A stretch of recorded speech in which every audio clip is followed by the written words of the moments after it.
Bismillahirrahmanirrahim. Assalamualaikum warahmatullahi wabarakatuh.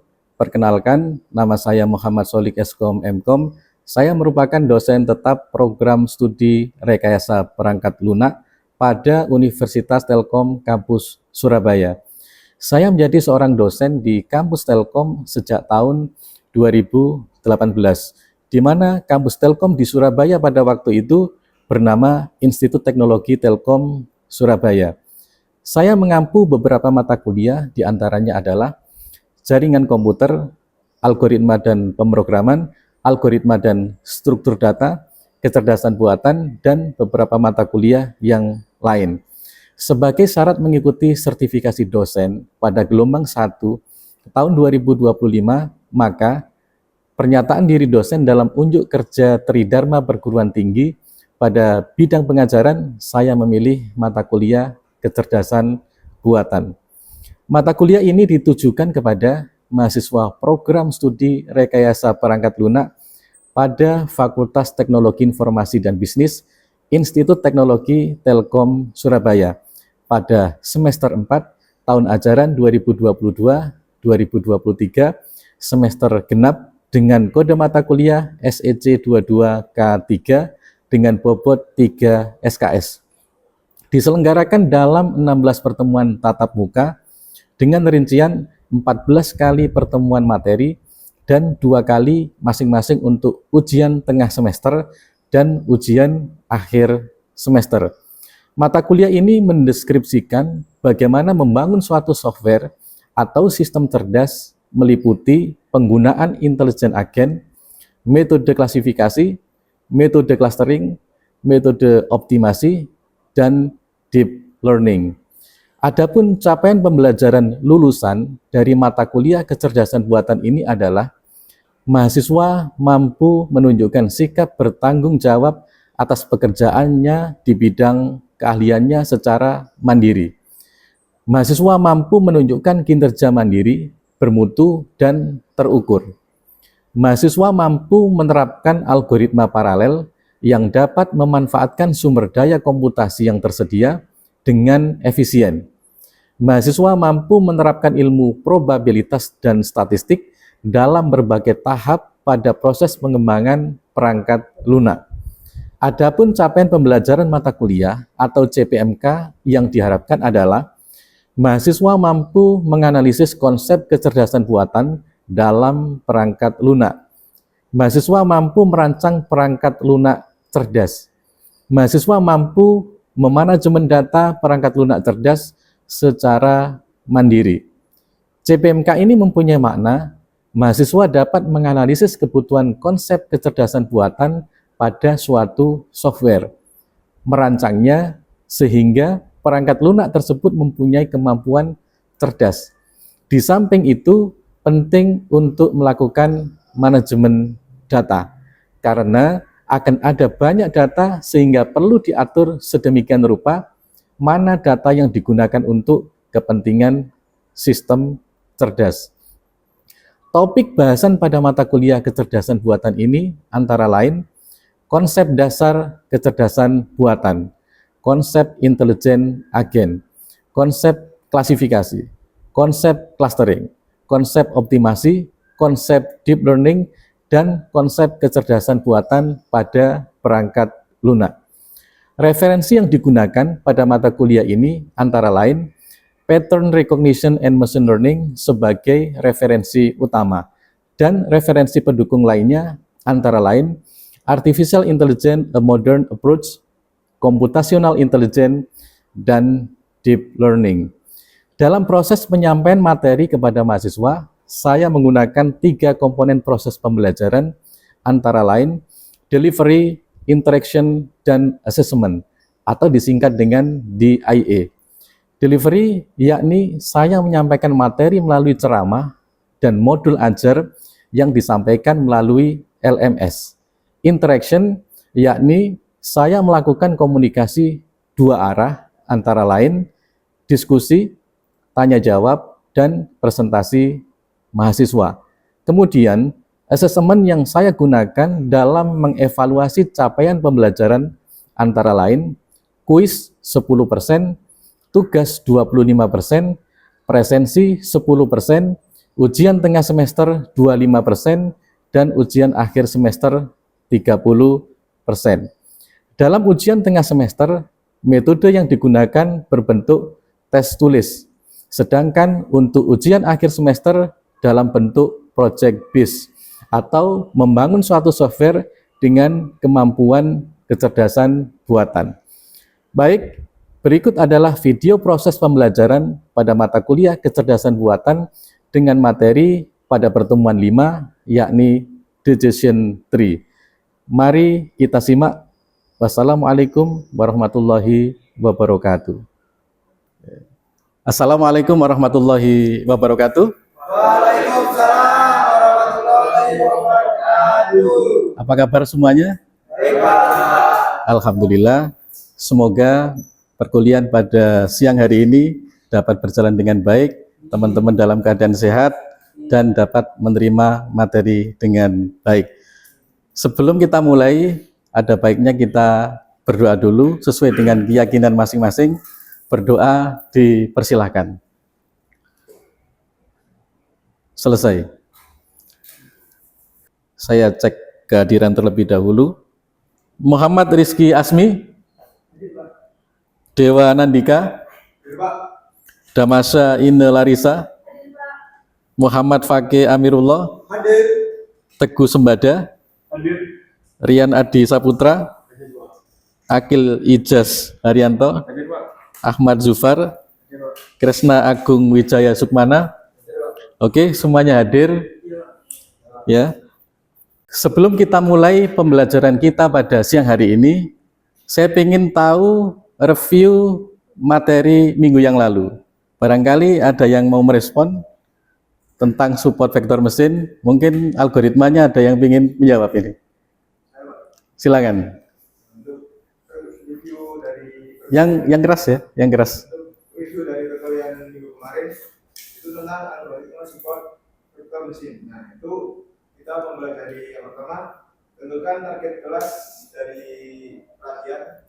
Yang kedua, itu mencari hyperplane yang dibagi dua kelas dengan engine maksimum. Terus yang ketiga, jika data tidak dapat dibesarkan secara linear, gunakan kernel atau fungsi transformasi. Lalu yang terakhir lakukan klasifikasi data baru berdasarkan sisi mana dari hyperplane yang berada. Baik, jawabannya sudah benar. Silakan beri aplaus. Oke, mungkin ada tambahan, mungkin kekurangan SVM atau mungkin kelebihan daripada SVM. Silakan. Menambahkan, Ya. jadi support vektor mesin ini memiliki beberapa kelebihan. Jadi yang pertama ini efektif untuk data dimensi tinggi. Ya. Kemudian yang kedua tahan terhadap overfitting. Jadi terutama dengan kernel yang tepat. Kemudian yang terakhir itu hanya menggunakan support vektor sehingga efisien dalam memori. Oke, silakan beri aplaus. Ya. Jadi yang dijelaskan tadi sudah benar. Seperti halnya yang algoritma tadi juga sudah benar. Mungkin ada tambahan satu lagi, mungkin kekurangan daripada SVM. Silakan. Izin Pak, saya ingin menambahkan mengenai kekurangan dari SVM sendiri. Jadi untuk SVM sendiri itu sebenarnya kurang cocok untuk data yang besar karena memakan waktu untuk pelatihan yang sangat lama. Lalu juga membutuhkan mungkin parameter. Iya. Oke, sudah benar ya apa yang dijawab oleh teman-teman kalian tadi. Silakan beri aplaus untuk yang terakhir. Baik, pada kesempatan siang ini kita akan mengawali materi kita. Materi pada hari ini adalah Decision Tree, jadi algoritma klasifikasi. Di samping kita sudah mempelajari algoritma support vektor mesin, kita sekarang mempelajari algoritma Decision Tree. Mungkin ada yang pernah dengar ini, apa itu Decision Tree? Strukturnya barangkali. Strukturnya kira-kira seperti apa? Ada yang dengar tree enggak? Mungkin di mata kuliah tertentu. Jadi bentuk daripada algoritma klasifikasi decision tree adalah kita membentuk suatu pohon keputusan. Oke, kita lanjutkan. Jadi decision tree adalah model berbentuk struktur pohon yang memecah data menjadi bagian-bagian berdasarkan aturan tertentu untuk mengambil keputusan atau memprediksi label dari sebuah data. Ini adalah contoh sederhana dari decision tree, di mana sesuai dengan tabel yang sudah kita buat, ada 3 fitur, tinggi, kemudian berat, kemudian lingkar pinggang, di mana kelasnya adalah ideal dan tidak ideal. Data nomor 1 sampai nomor 8 digunakan sebagai data training, kemudian menghasilkan satu model yang cukup sederhana, di mana root node atau node awalnya adalah fitur berat yang hanya mempunyai 2 cabang. Kurang dari sama dengan 75 masuk kelas ideal, dan lebih dari 75 masuk pada kelas tidak ideal. Tidak semua fitur-fitur ini kadang-kadang digunakan, hanya beberapa fitur saja yang digunakan.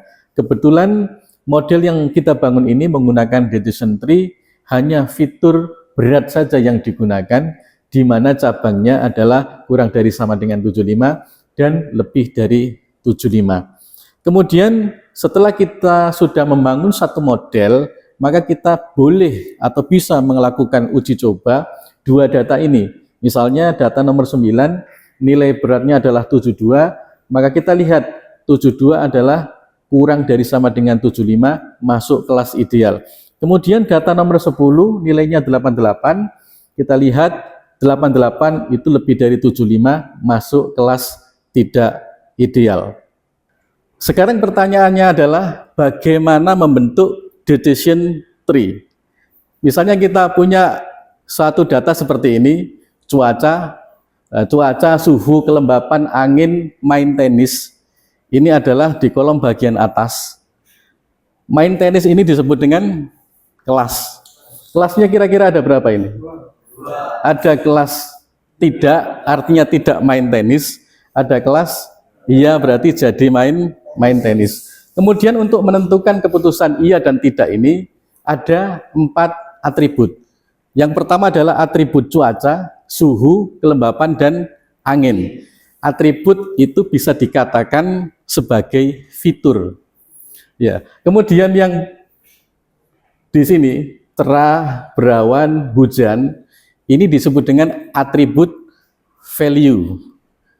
Jadi isi daripada atribut atau nilai daripada fitur. Semuanya ini nanti kita gunakan untuk data training untuk membangun suatu model. Kita lanjutkan. Sebelum kita membentuk suatu tree, paling tidak kita harus tahu struktur daripada decision tree itu.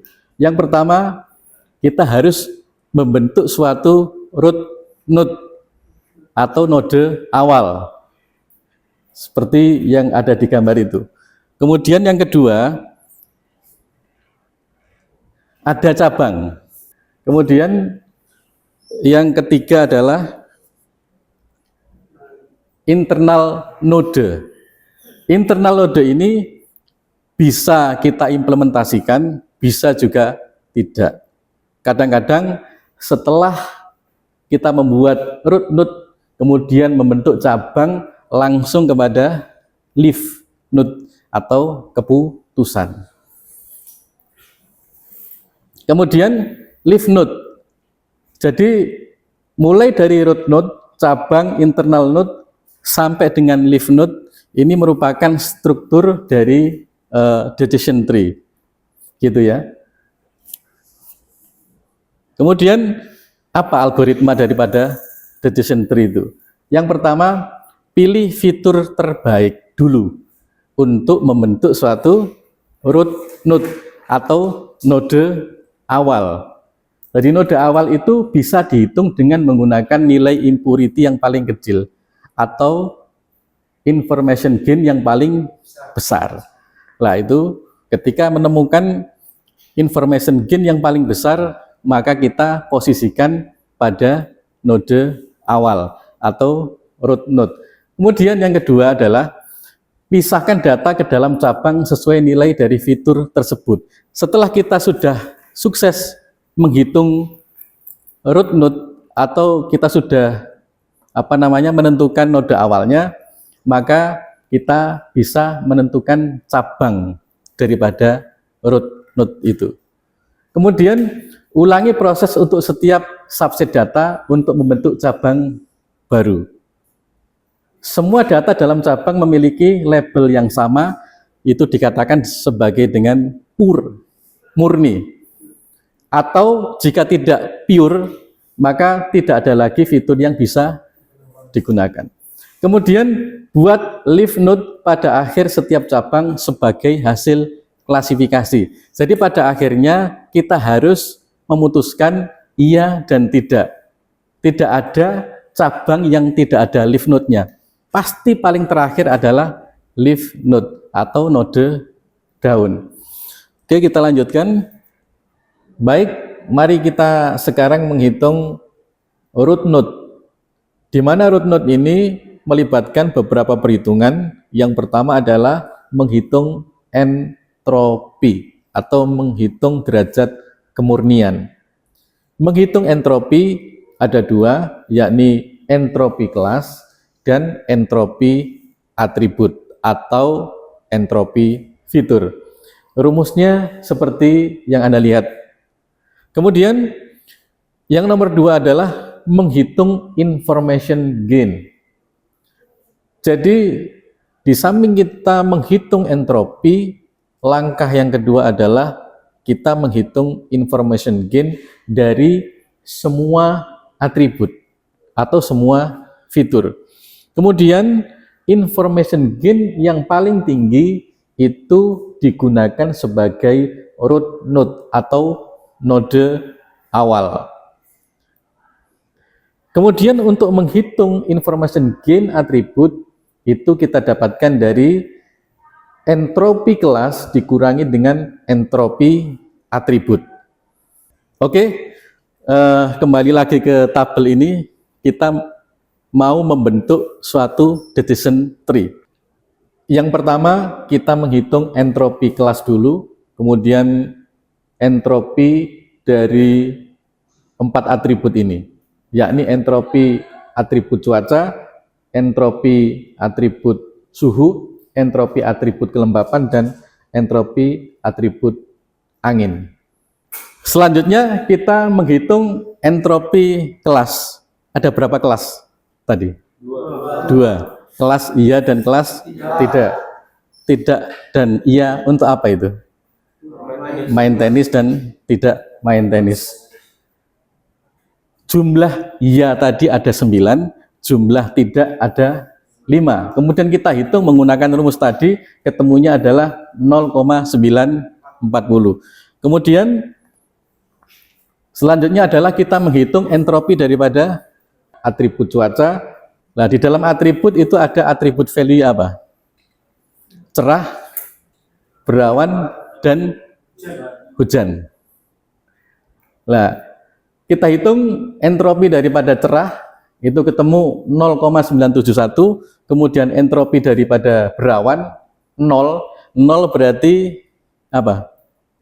Dia itu tidak butuh cabang lagi, langsung ke leaf node. Ya. Kemudian hujan itu kalau kita hitung entropinya adalah 0,971, sama dengan entropinya cerah.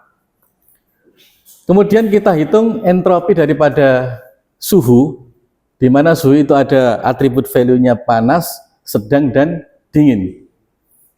Kita mendapatkan nilai entropi panas 1, kemudian sedang 0,918, kemudian dingin 0,811, sehingga kita bisa mendapatkan entropi suhu 0,911. Untuk yang tadi, entropi daripada cuaca 0,694. Saya tadi lupa nggak sebutin ini yang paling bawah ini.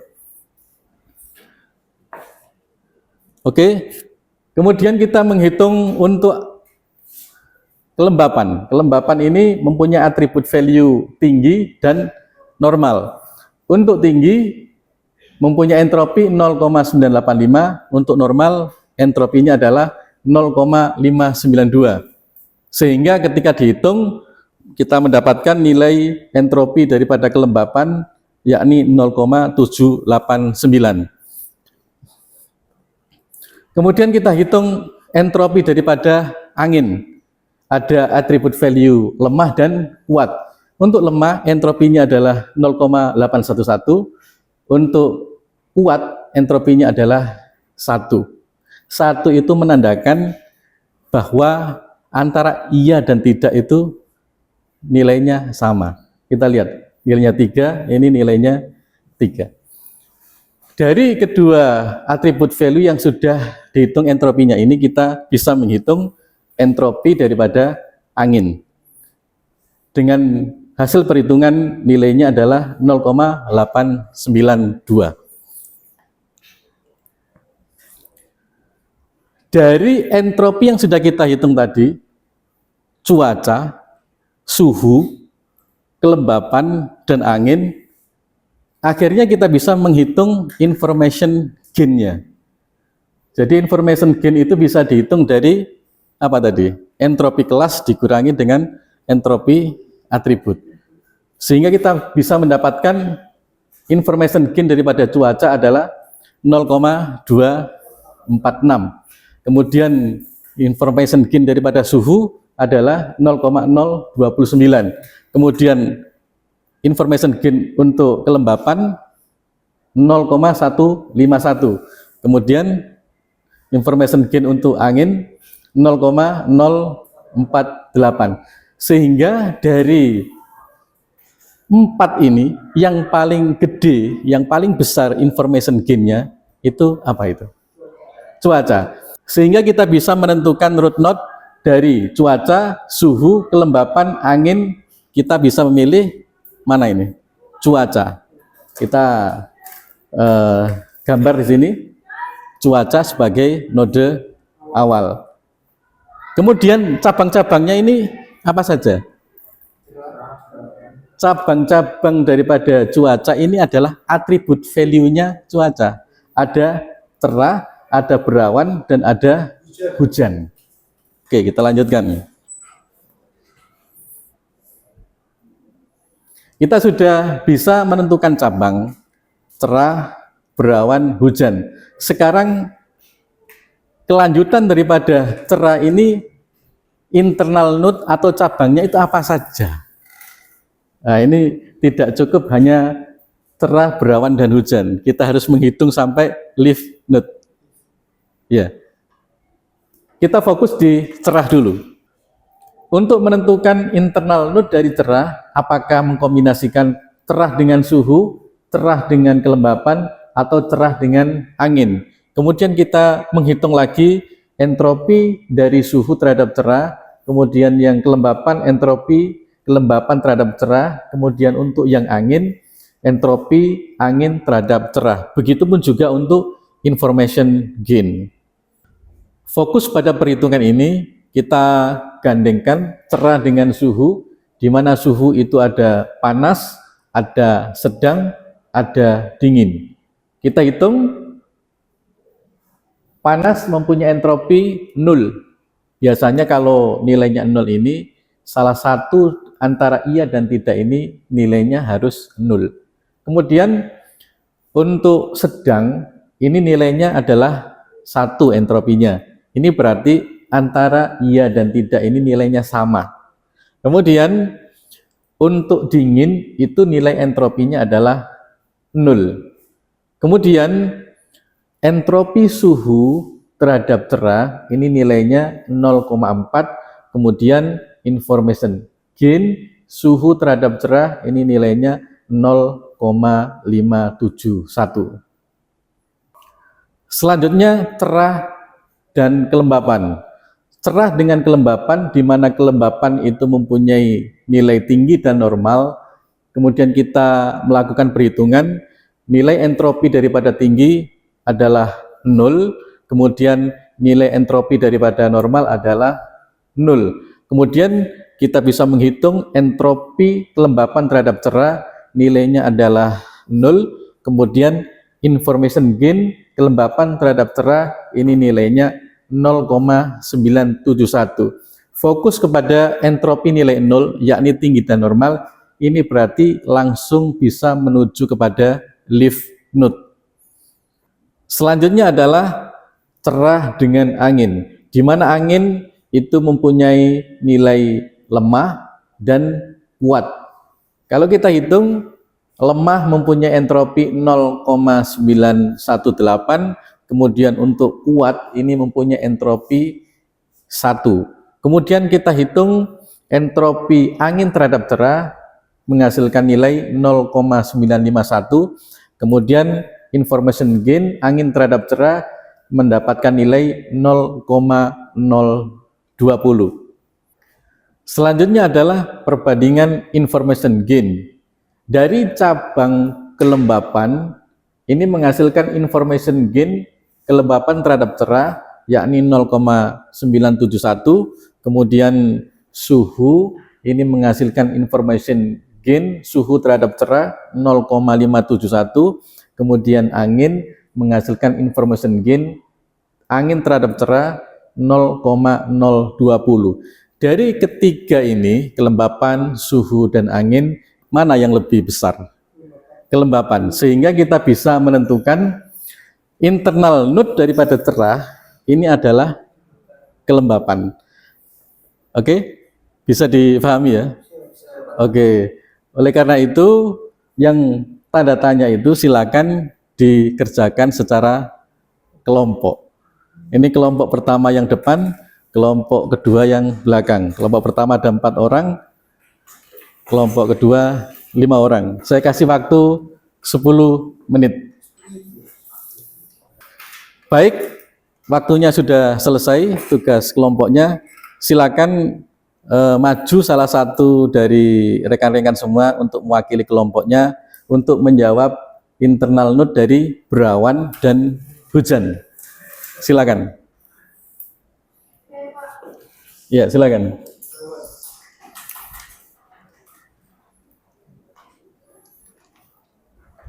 Sudah ya?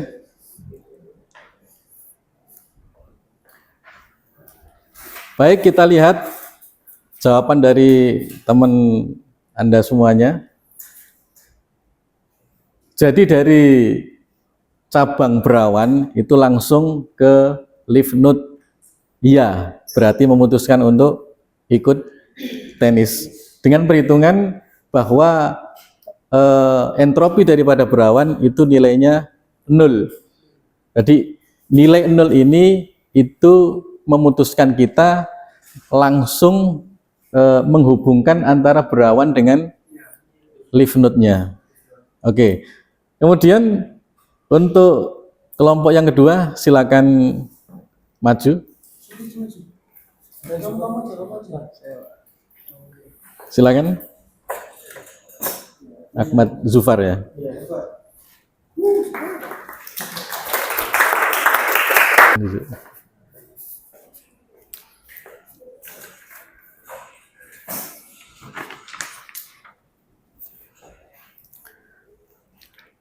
Baik, kita cek dulu jawaban dari teman kalian semuanya. Kita lihat gambarnya. Jadi di cabang hujan itu mempunyai internal node angin. Ketika anginnya lemah, langsung diputuskan iya. Kemudian ketika anginnya kuat, diputuskan tidak ikut tenis. Baik, dari dua jawaban tadi semuanya sudah benar. Itu berarti bahwa teman-teman semuanya pada hari ini fokus dalam memperhatikan materi yang saya sampaikan. Kira-kira paham ya? Paham. Kemudian ada tugas untuk dikerjakan di rumah. Tugasnya adalah sebutkan keuntungan dan kekurangan klasifikasi menggunakan decision tree. Kemudian yang kedua, buatlah program sederhana menggunakan algoritma decision tree untuk menyelesaikan suatu keputusan menggunakan library Python. Dikumpulkan melalui LMS, deadline 1 hari sebelum pertemuan minggu depan. Saya kira materi saya cukupkan pada hari ini. Saya akhiri. Wassalamualaikum warahmatullahi wabarakatuh. Waalaikumsalam warahmatullahi wabarakatuh.